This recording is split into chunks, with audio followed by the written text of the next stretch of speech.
Let me read you something that I wrote about the Toyota 86 back when it was launched in 2012. For once, just once, the hype is justified. The Toyota 86 is at long last a car we can recommend to people that thoroughly love to drive. That's what I wrote about the 86 5 years ago, and it was absolutely true. It was a breath of fresh air not just for small sports cars, but for the car industry in general. Toyota had made something cool. Fast forward 5 years though, and the story has changed. Not necessarily for the better. The basics of the rear-wheel drive 86 really haven't changed in those 5 years. It's still a mid-$35,000 two-door sports car that's built in partnership between Toyota, who supply the body and fuel injection system, and Subaru, who supplies the chassis and the engine. It's still powered by a 2-litre flat-4 engine, and it still comes in 6-speed manual or automatic versions.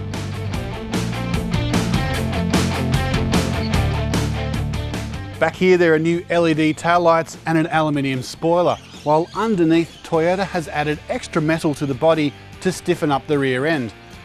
The rear springs are softer, the front springs are stiffer, and Toyota has also completely recalibrated the way the steering feels.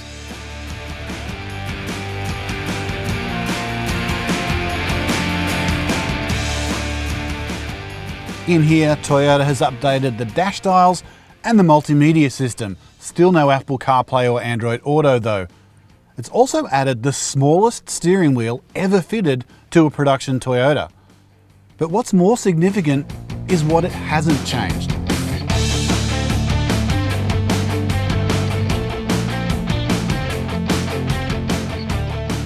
So obviously fitting larger things inside something as small as this car is a bit of a challenge. But here's an interesting fact. The 86 was originally designed to be able to take 4 wheels and tyres in the back, so you could go to a track day, swap on your race tyres and have a bit of a blast. Now, we can fit the pram in obviously,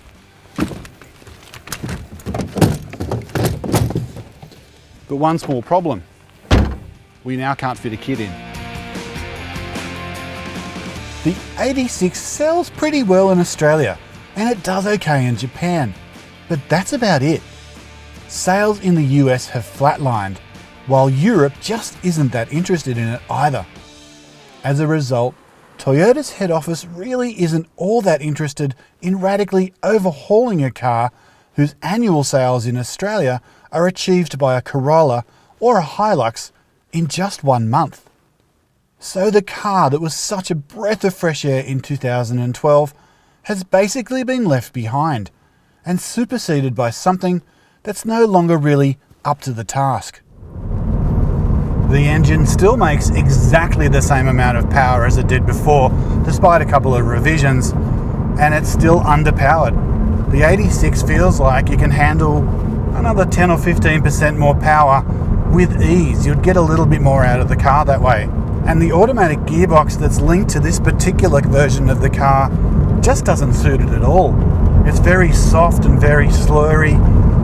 The shifts aren't very precise. It just doesn't suit the sporting nature of the car. And I'm not particularly impressed with the suspension changes to the 86 either.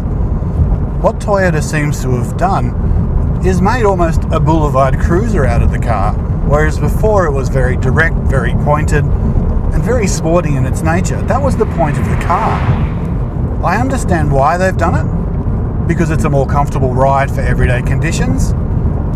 But if I wanted a car like that, I'd probably buy a Corolla. I want an 86 because it turns in beautifully, because it has roll stiffness, because it brakes beautifully, because it steers wonderfully. Where's my 86 gone? To me, the changes haven't worked in 2 ways. Firstly, they're not big enough. Where's the turbocharged engine? Where's the stripped out Club Sport version? The company has just fiddled around the edges. Secondly, the 86 just hasn't moved on from where it was 5 years ago. A world without Ford Fiesta STs and Mazda MX-5s to choose from. It's down on power and equipment levels too, and there are more challenges on the horizon.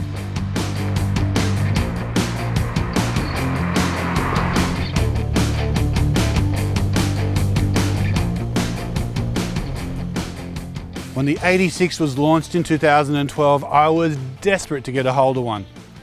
When I couldn't make the numbers work, I was really disappointed. 5 years on and I can make the numbers work, I just don't think I want to buy the 86. It hasn't kept pace with the competition, and that's even more disappointing. It's not that it's a bad car. It's just not been allowed to develop into the gorgeous little sports car that it has the potential to be. And that's a real shame.